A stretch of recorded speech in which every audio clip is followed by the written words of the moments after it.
하나님의 말씀 신약과 구약에서 보겠습니다. 먼저 신약에서 빌립보서 2장 5절에서 8절 말씀 찾으시고 우리 한 절씩 돌아가면서 읽겠습니다. 빌립보서 2장 5절에서 8절 말씀입니다. 찾으신 줄 알고 제가 먼저 시작하겠습니다. 빌립보서 2장 5절 너희 안에 이 마음을 품으라 곧 그리스도 예수의 마음이니 그런 근본 하나님의 본체시나 하나님과 동등을 스스로 여기지 아니하시고 오히려 자기를 비워 종의 형체를 가지사 사람들과 같이 되셨고 같이 읽겠습니다. 사람의 모양으로 나타나사 자기를 낮추시고 죽기까지 복종하셨으니 곧 십자가에 죽으심이라. 그 다음에 창세기 32장 22절에서 31절 말씀입니다. 창세기 32장 22절에서 31절 말씀입니다. 이것도 한 줄씩 돌아가면서 읽겠습니다. 창세기 32장 22절입니다. 밤에 일어나 두 아내와 두 여종과 11 아들을 인도하여 야복 나루를 건널세. 그를 인도하여 시내를 건너가게 그의 소유로 건너가게.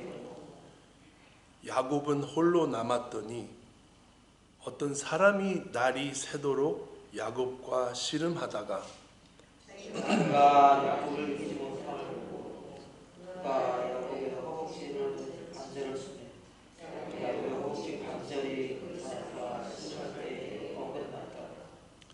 그가 이르되 날이 새려하니 나로 가게 하라. 야곱이 이르되 당신이 내게 축복하지 아니하면 가게 하지 아니하겠나이다. 사람이 그에게 이르되 네 이름이 무엇이냐? 그가 이르되 야곱이니라. 그가 이르되 내 이름을 다시는 야곱이라 부를 것이 아니요 이스라엘이라 부를 것이니 이는 내가 하나님과 및 사람들과 겨루어 이겼음이니라. 야곱이 추하여 이르되 당신의 이름을 알려주소서. 그 사람이 이르되 어찌하여 내 이름을 묻느냐고 거기서 야곱에게 축복하니라. 그러므로 야곱이 그 곳 이름을 브니엘이라 하였으니 그가 이르기를 내가 하나님과 대면하여 보았으나 내 생명이 보존되었다 함이더라. 같이 읽겠습니다. 그가 브니엘을 지날 때에 해가 돋았고 그의 허벅다리로 말미암아 절었더라. 아멘. 제가 이제 창세기를 위주로 한 줄씩 읽어가면서 하나님께서 주시는 은혜 같이 나누길 바랍니다.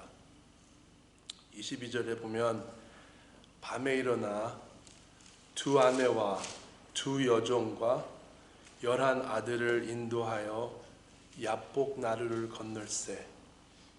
그들을 인도하여 시내를 건너가게 하며 그의 소유도 건너가게 하고.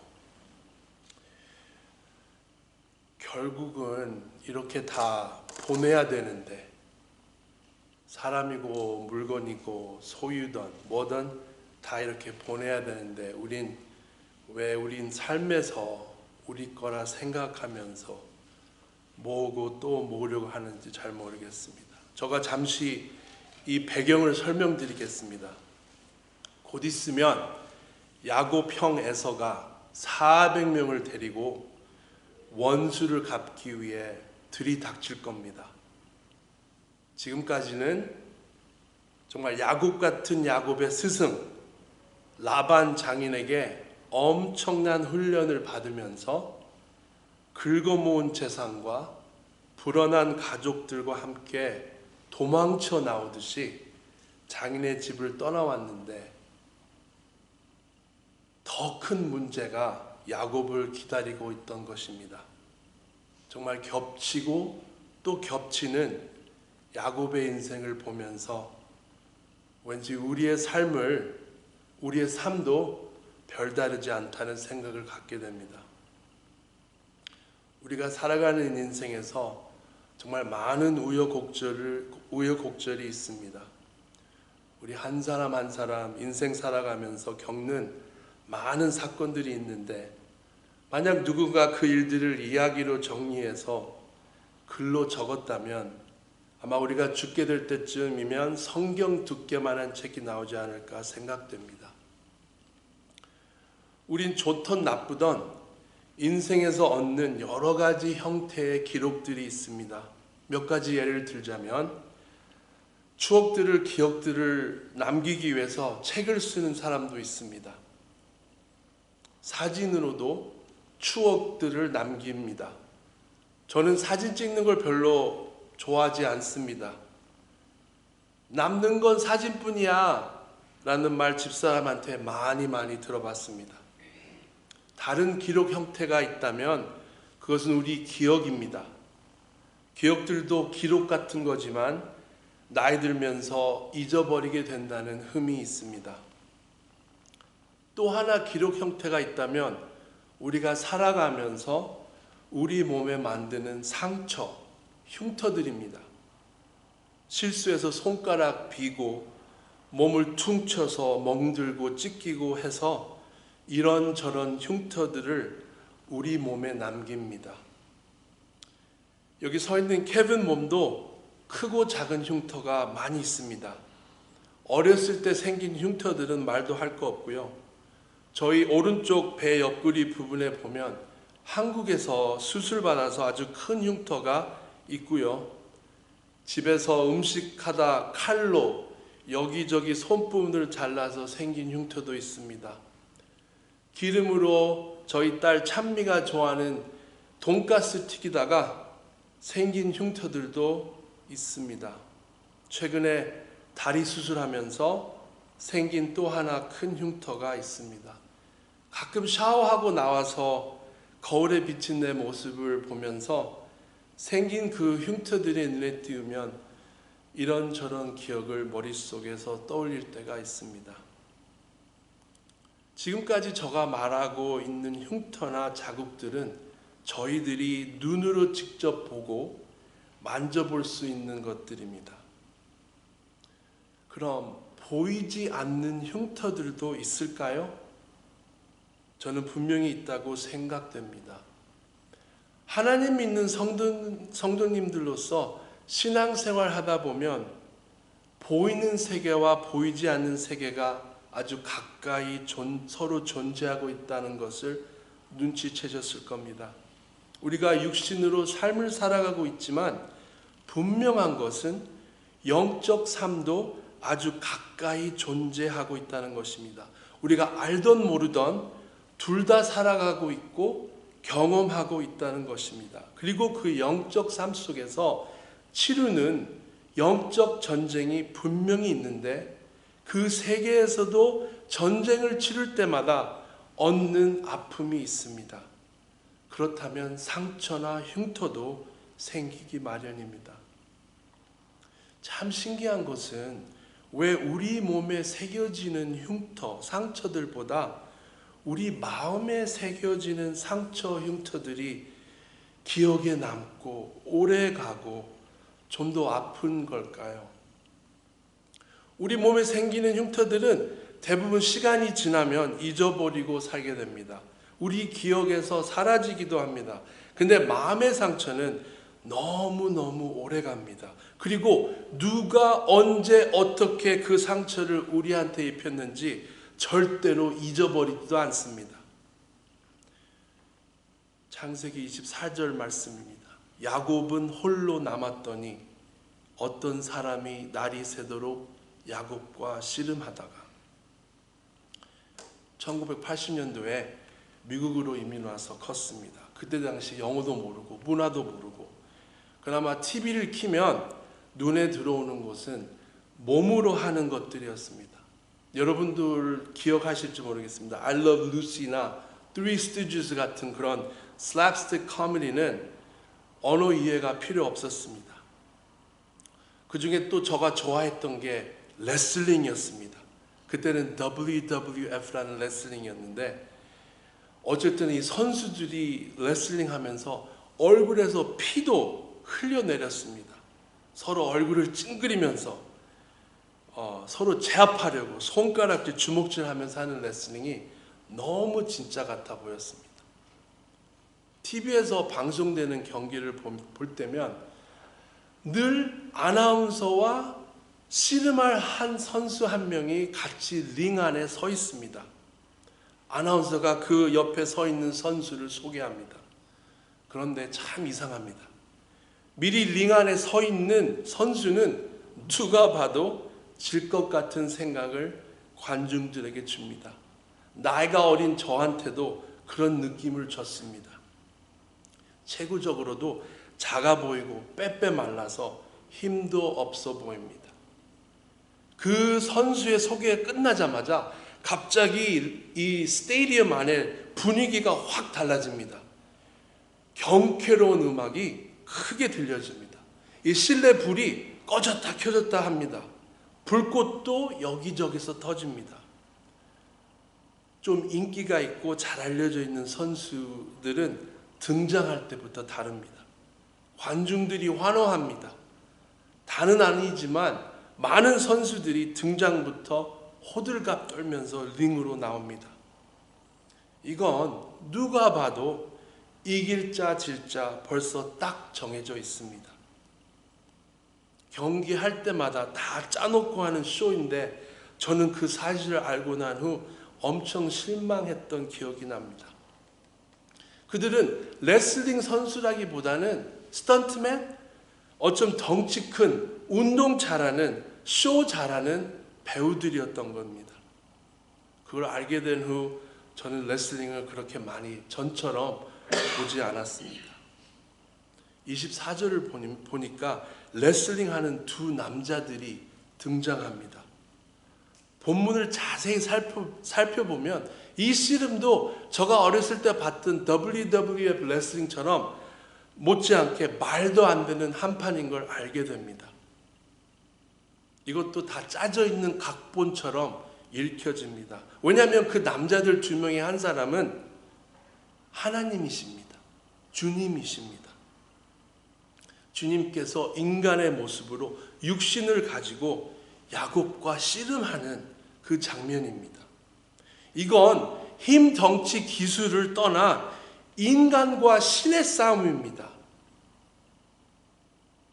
이건 진짜 차원이 다른 씨름입니다. 이런 말도 안 되는 상황이 씨름 한 판이 저녁 늦은 시간에 강 옆에서 벌어지고 있는 것입니다.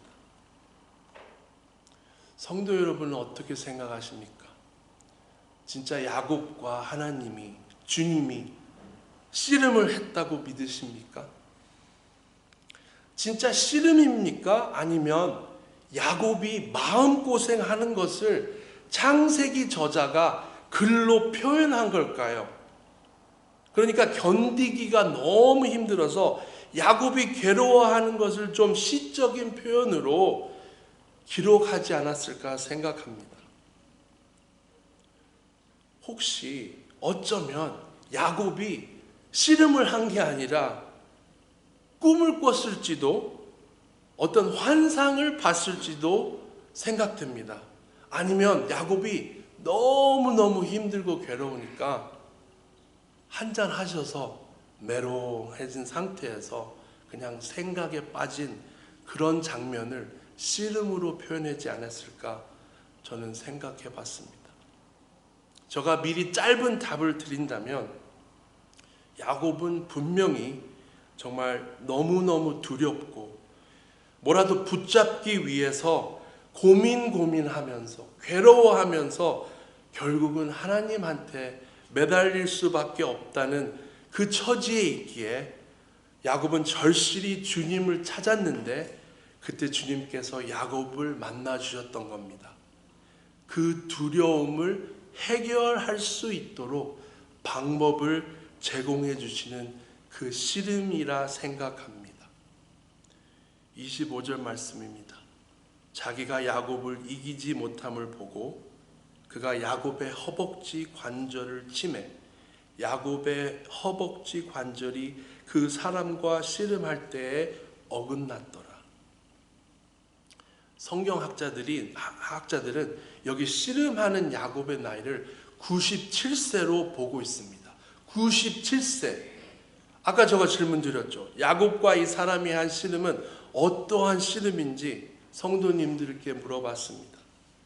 97세인 야곱이랑 씨름하는 이 사람은 힘으로 하는 씨름이 아닌 게 분명합니다. 그리고 그 사람이 야곱의 허벅지 관절을 아주 쉽게 치는 걸 보면 이건 분명 영적 씨름입니다. 26절 말씀입니다. 그가 이르되 날이 새려하니 나로 가게 하라. 야곱이 이르되 당신이 내게 축복하지 않으면 가게 하지 아니하겠나이다. 죄송합니다. 우리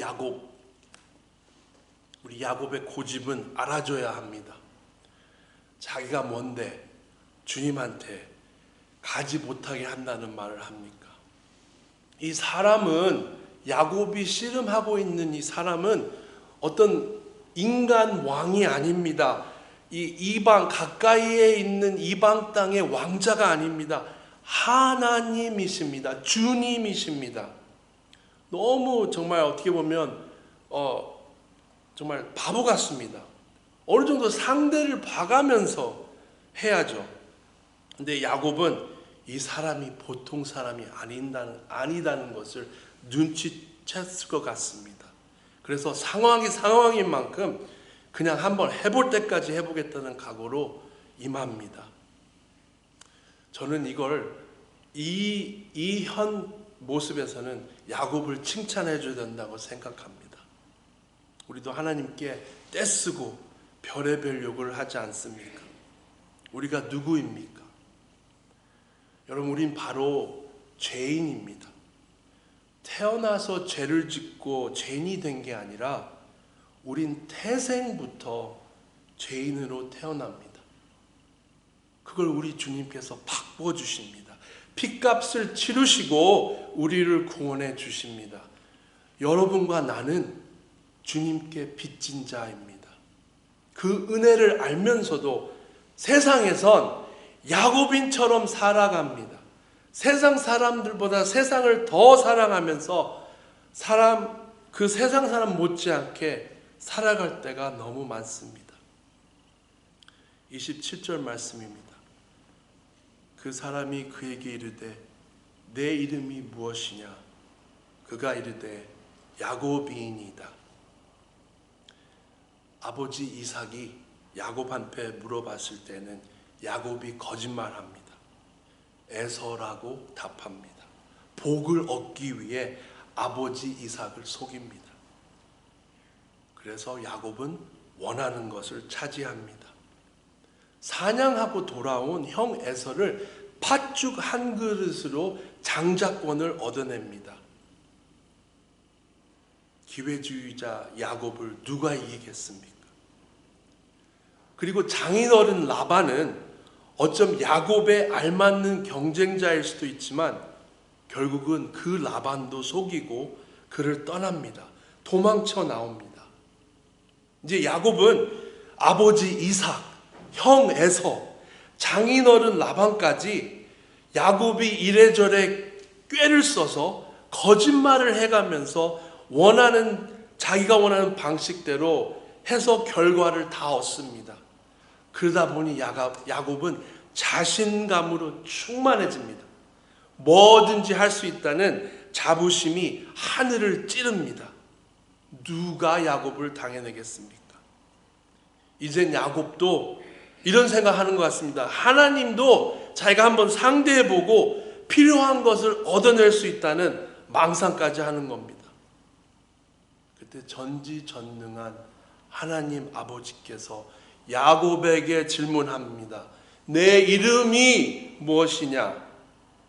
야곱은 딱 걸렸습니다. 그는 압니다. 그래서 바로 답합니다. 야곱입니다. 저는 여기서 또 한번 야곱한테 칭찬해 주고 싶습니다. 28절 말씀입니다. 그가 이르되 내 이름을 다시는 야곱이라 부를 것이 아니요 이스라엘이라 부를 것이니 이는 내가 하나님과 및 사람들과 겨루어 이겼음이니라. 야곱이 씨름을 이깁니다. 전지전능한 하나님을 보잘것없는 인간이 이깁니다. 하나님께서 허락하신 은혜 안에서 야곱이 이깁니다.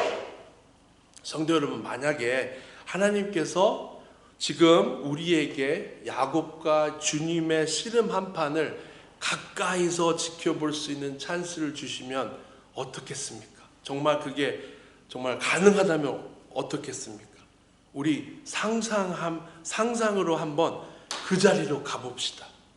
지금 우리들은 야복 나루터에 가 있는 겁니다. 어둡습니다. 어둠침침합니다. 뭐 그런 곳에 불이 있겠습니까? 어두워서 잘 보이지도 않을 터지만 그래도 우리의 두 눈을 크게 뜨고 그 두 남자들이 서로 힘주며 근심을 쉬면서 근육과 근육을 서로 맞대면서 땀을 흘리면서 끙끙대는 모습이 보여집니다. 링도 아니고 흙 위에서 씨름하는 거니까 얼마나 먼지도 많이 나겠습니까? 그리고 계속 서서만 있겠습니까? 땅 위에 넘어지고 일어서고 또 넘어지고 일어서고 해서 계속 씨름하는 겁니다. 그리고 씨름에서 이기려면 두 명 중에 한 사람은 다른 사람 몸 위에 올라가 있어야 합니다. 그렇다면 야복 나루터에 있는 두 사람 중에 한 사람은 다른 선수 몸 위에 올라가 있다는 것입니다.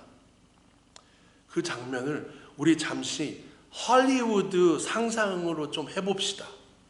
요즘 재미있는 영화들 보면 유난히 그 슬로우 모션이 많이 씁니다. 그죠? 이렇게 총이 날아가고 아주 슬로우리 하는 그런 슬로우 모션을 많이 씁니다. 씨름하면서 쓰러지고 일어나고 계속 반복적인 이 순간에 야곱이 우리 주님 몸 위에 탁 올라가 있는 겁니다. 그 순간을 요즘 영화에 자주 나오는 그 슬로우 모션을 넣어서 상상해 봅시다. 그러니까 야곱이 주님 몸 위에 올라가 있는 그 순간 저는 야곱이 주님의 얼굴, 주님의 눈을 마주쳤을 거라 상상해 봤습니다. 아주 슬로우 모션으로요.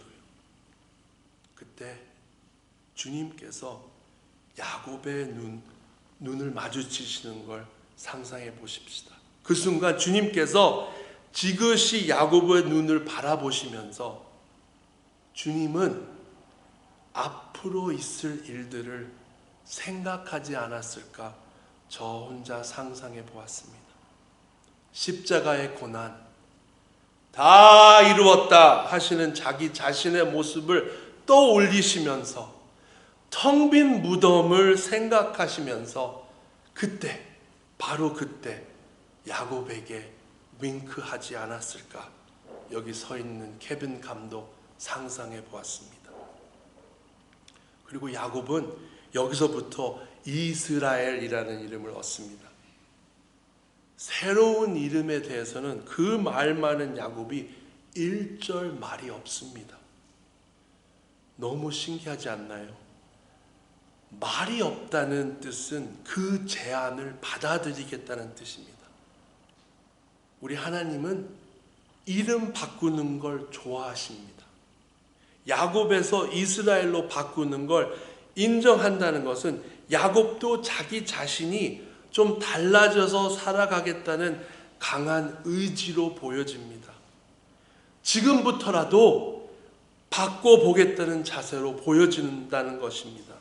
야곱 이름 그 두 글자에 따라다니는 그 많은 좋지 않은 수식어들에서 달라져 보겠다는 야곱의 다짐처럼 보여집니다.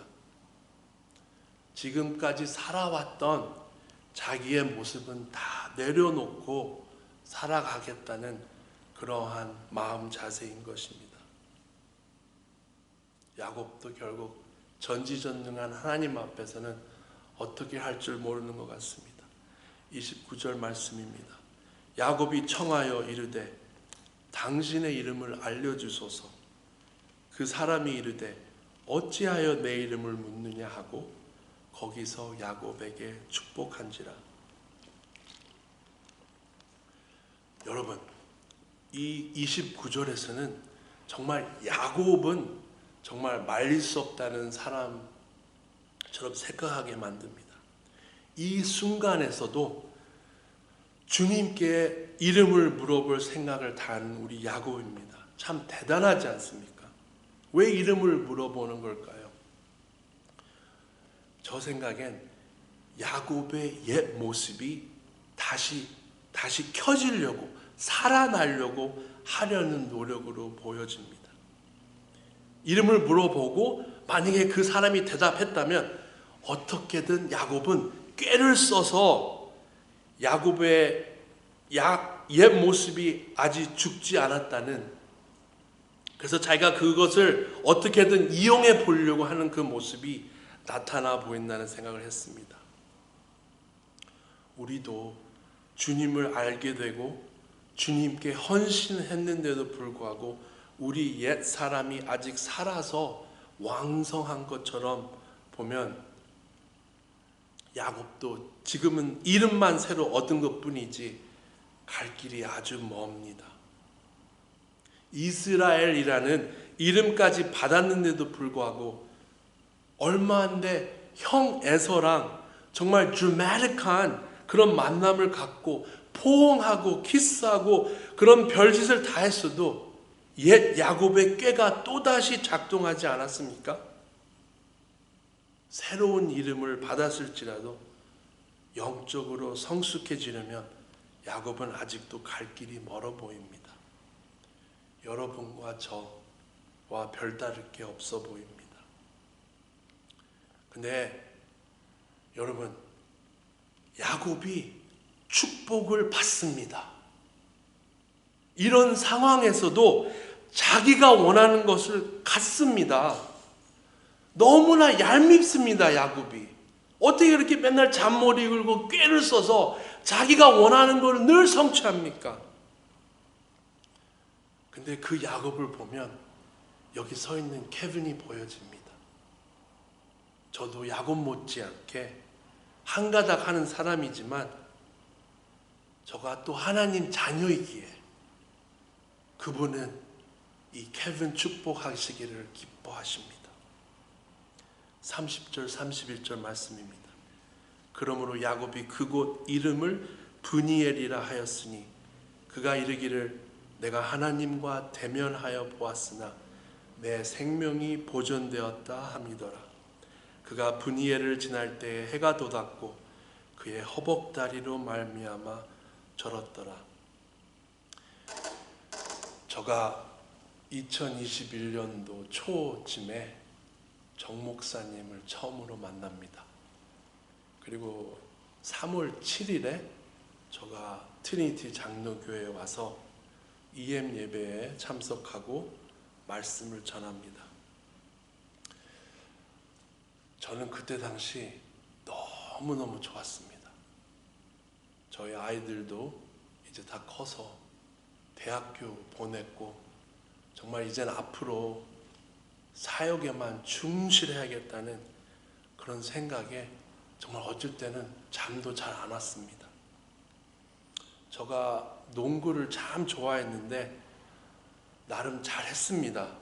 그리고 제가 트리니티 장로교회 오기 전에 여러 교회에서 섬겼는데 그때마다 좀 하나님의 은혜로 유스그룹과 많이 연결돼서 그 아이들과 운동하며 친해져 가는, 그러면서 그 아이들이 성장해 가는 그런 모습들이 저는 너무 좋았습니다. 그래서 여기 트리니티 장로교회에 오면 똑같이 사역하고 또 일도 하면서 공부도 할 줄 알았습니다. 그런 와중에 작년 9월 달에 수술을 하고 앞으로는 농구도 운동도 할 수 없다는 현실이 저한테 다가왔습니다. 성도 여러분, 전 이해가 잘 안 됐습니다. 나이가 들어서 신학 공부도 공부지만 왜 저가 할 수 있는, 아이들과 같이 뛰어놀고 뒹굴 수 있는, 그래서 운동도, 좋아하는 운동도 못한다는 그런 현실 속에서 전 정말 실망이 컸습니다. 요즘 근래 우리 트리니티 교회가 야외 예배도 가지 않았습니까? 그때 친교할 때 저는 계속 의자에 앉아 있었어야 합니다만 했습니다. 성도님들과 EM 친구들과 배구도 하고 족구도 하고 게임도 하면서 친교하면 얼마나 좋았겠습니까? 하지만 저는 의자에 앉아 있을 수밖에 없었습니다. 가끔 하나님께 저 혼자 질문합니다. 하나님, 이거 하나님 손해 아닌가요? 뛰어다녀도, 땀 흘리면서 돌아다녀도 될까 말까 하는 요즘 사역에 이렇게 저를 제한을 주시면 어떻게 하냐고. 그리고 하나님, 이제 나이가 들어서 공부해도 머리에 잘 이게 외워지지도 않는데 어떻게 이런 상황에서 이런 큰 사역까지 감당해야 하는데, 그러면서 하나님께 컴플레인하고 물어보고 할 때가 요즘 많아졌습니다. 저도 왠지 야곱처럼 나머지 삶을 쩔뚝거리며 살아갈 수 있다는 두려움이 있습니다. 수술은 너무 잘 됐다고 의사진들이 말합니다. 엑스레이를 막 보여주면서 저한테 설명합니다. 근데 저는 뭔가 이상합니다. 뭔가 불편합니다. 시간이 지나면서 보니 왠지 저 마음에 상처, 흉터가 생긴 것 같습니다. 이걸 극복하기 위해서 저 또한 하나님과 씨름하고 있습니다. 성도 여러분도 하나님과 씨름하고 계시는 게 있지 않습니까? 그게 뭡니까? 우여곡절이 많은 이 삶 속에서 씨름하면서 살아야 할 것들이 얼마나 많습니까? 사업, 직장, 가정, 아이들, 돈, 건강, 관계 등등 우리가 신경 쓰고 씨름해야 할 것들이 얼마나 많습니까? 그래서 성도 여러분, 저 하나님께 나오지 않습니까? 우리 기도하지 않습니까? 여러분, 기도처럼 힘든 그런 일이 또 어디 있습니까? 다른 사람들을 위해서 기도하고 그 씨름하는 게 얼마나 어렵습니까? 그래서 저는 요즘 다른 분한테 쉽게 기도하겠습니다, 그런 말도 이제 안 합니다. 왜? 기도도 안 하는데 무슨 기도한다고 거짓말해놨고. 그게 뭡니까? 성도 여러분들께서 지금 하시고 계시는 그 모든 기도 제목, 그 씨름들 다 중요합니다. 하지만 정말 중요한 씨름할 게 한 가지 또 있습니다. 여러분이 저를 바라보면서, 케빈 전도사, 나 지금 치르고 있는 일들이 너무 많아. 주님과 씨름하고 있는 게 한두 가지가 아닌데 뭘 또 나한테 주려고 해? 성도 여러분, 한 가지 더 있습니다. 그건 죄와 싸우는 씨름입니다. 야곱이 형 에서 맞이할 모든 준비를 다 끝내놓지 않았습니까? 자기가 가지고 있는 재산을 이렇게 저렇게 구별해 놓고 에서가 공격해 오면 어떻게든 자기 목숨과 자기 재산을 조금이라도 지키려고 작전 다 짜놓고 했던 바로 그 장본입니다. 하지만 결국은 그 야곱이 혼자 있게 됩니다. 두려움으로 가득 차 있습니다. 별의별 생각을 하고 있지 않겠습니까? 바로 그때 야곱을 주님께서 찾아주십니다. 그리고 야곱은 그가 지은 죄에 대해 너무나 많은 두려움이 있었습니다. 우리들은 성경으로 기록된 걸 읽었으니까 그 형 에서가 복수를 하려 오는 게 아니라 그렇게 보고 싶었던 동생 야곱을 와서 안겨주고 포옹해 줄 거라고 우리는 알고 있지만 그 32장에 나오는 야곱은 그걸 모릅니다. 벌벌벌벌 떨고 있습니다. 여러분께 질문하고 싶습니다. 성경에서 말하고 있는 이 씨름이라는 게 도대체 무엇입니까? 정말 여러분이 하나님과 씨름을 하고 있는지 그냥 혼자서 몽상하는 건지 어떻게 구분하실 겁니까? 저는 이렇게 생각합니다. 영적 씨름은 늘 혼자서 한다는 것입니다. 여기 서 있는 케빈처럼 성도 여러분도 지금 씨름하고 있는 것들은 주님과 단둘이서 하지 않습니까? 야곱도 혼자 있었을 때 주님께서 다가오셨습니다. 그리고 씨름합니다. 짧은 씨름이 아닌 긴 시간의 씨름입니다. 아까 말씀드렸듯이 야곱은 지금 나이가 97입니다.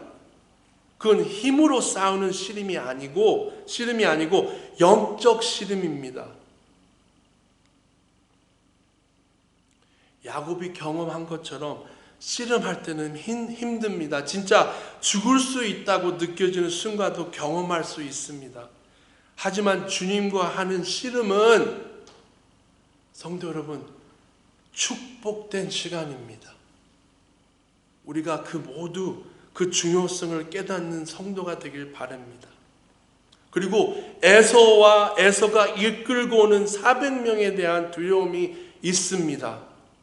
우리가 야곱 처지에 있다면 그건 야곱이 지은 죄에 대한 형 에서의 심판입니다. 근데 저는 그게 하나님의 심판으로 느껴집니다.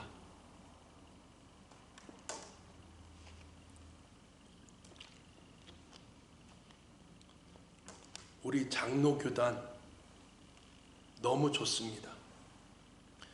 저도 신학 공부를 이제 시작했지만 우리 장로교에서 가르치는 신학처럼 너무 정리정돈 잘 돼 있는 신학도 없습니다. 그래서 공부하기도 어떻게 보면 참 편합니다. 그런데 우리 장로교회 성도들에겐 흠이 있습니다. 선택받았다고 우린 구분된 자라고 너무 굳어 있습니다. 하나님께서 하시겠지 하는 생각에 잠겨 있으면 우린 낙태해질 수밖에 없습니다. 야복 나루터에서 그렇게 멀지 않은 곳에서 다른 씨름 한 판이 또 벌어집니다. 생각나시는 게 있나요? 제가 힌트 드리겠습니다. 아까 읽었던 빌립보서 2장 8절 말씀입니다.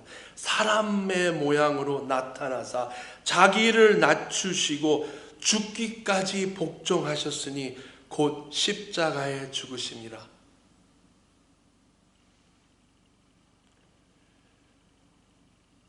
그 씨름, 여러분이 생각하시는 그 씨름 한 판 맞습니다. 바로 골고다 언덕 위에 있는 십자가에 매달리신 우리 주님이 하나님 아버지와 했던 씨름 말입니다. 야복 나루토에서 있었던 야곱과 그 어떤 사람의 씨름이 한 판이 있은 후 2,3,000년이라는 세월이 흘러갑니다. 그리고 다시 한번 어떤 한 사람이 하나님과 씨름합니다. 그런데 이 씨름 한 판은 야복 나루토에서 있었던 씨름하고는 완전 다릅니다. 이번엔 하나님이 이기십니다. 아주 무섭게 이기십니다. 아예 그 씨름했던 사람을 죽여버리십니다. 감히 어떻게 인간이 하나님과 씨름해서 이길 수 있겠습니까? 감히 죄 많은 우리들이 어떤 명분으로 하나님의 진노를 가다듬을 수 있겠습니까? 그래서 골고다 언덕 위에 십자가에 달리신 우리 주님이 하나님 아버지께 부르짖습니다. 소리치십니다. 있는 힘을 다해서 하나님 아버지께 애원합니다. 이사야 말씀이 떠오릅니다. 그가 찔림은 우리의 허물 때문이요 그가 상함은 우리의 죄악 때문이라. 그가 징계를 받음으로 우리는 평화를 누리고 그가 채찍에 맞음으로 우리는 나음을 받았도다. 성도 여러분, 우리가 그 갖고 있는 죄를 벗어버리기 위해서는 찔림을 받아야 되고 상해야 됩니다. 징계도 받아야 됩니다. 채찍에 맞아야 됩니다. 근데 그걸 주님께서 다 받아주셨습니다. 우리를 대신해서 다 받으신 겁니다. 혹시 죄송합니다. 혹시 이런 생각 하고 계실지 몰라서 한번 제가 말씀 나눠봅니다. 케빈 전도사, 자넨 뭘 잘 모르는 것 같아. 우리 주님의 공로를 믿으면 돼. 의지하면 돼. 하나님께서 하늘에서 우리를 바라보실 때 주님께서 십자가에서 이루신 일로 우리를 다 의롭다 하셔. 주님께서 다 하신 거야. 성도 여러분, 그 말씀, 그 가르침 정말 믿으십니까? 그럼 그 다음 단계를 행하셔야죠. 여러분 죄값을 치르신 주님의 구원을 세상에 알리셔야죠. 트리니티 교회가 그 일 하기 위해 있는 거 아닙니까? 성도님들이 분주하게 하나님 나라 번창하는데 더 열심을 냈으면 합니다. 주님의 귀환을 준비하셔야죠. 요즘을 살아가는 사람들이야말로 죽음 후에 다가오는 현실에 대해서 전혀 무관심입니다. 그래서 더더욱 우리 삶 속에서, 마음 속에서 우리 자신과 씨름하면서 주님의 구원을 증거하고 또 증거해야 합니다. 네, 복음 전하는 일 쉽지 않습니다. 사탄 마귀가 제일 싫어하는 것입니다. 그래서 막강히 우리들을 대적할 것입니다. 성도 여러분, 물질, 시간, 손해도 봐야 됩니다. 어려움도 있을 것입니다. 목사님들처럼 평신도가 산전수전, 공중전, 해상전, 잠수전까지 다 치를 수도 있다는 말입니다. 주님이 이루신 구원, 그 좋은 소식을 세상에 쩔어서 살아가는 사람들한테, 이웃들한테 더 알려야만 됩니다. 하나님께서 알아서 하시겠지 하는 생각을 내려놓고 우리 좀 바빠집시다. 주님의 구원, 그 복음은 계속 알려져야 됩니다. 코로나 바이러스처럼 여기저기로 많이 퍼져야 됩니다. 할렐루야. 이 시간 우리 주신 말씀을 생각하시면서 몇 가지 기도 제목 가지고 합심하고 기도하고 제가 마무리 기도 짧게 하겠습니다. 먼저 우리 출타 중이신 정 목사님 일정 무사히 마치고 돌아오실 수 있도록, 우리 아프신 성도님들 위해, 우리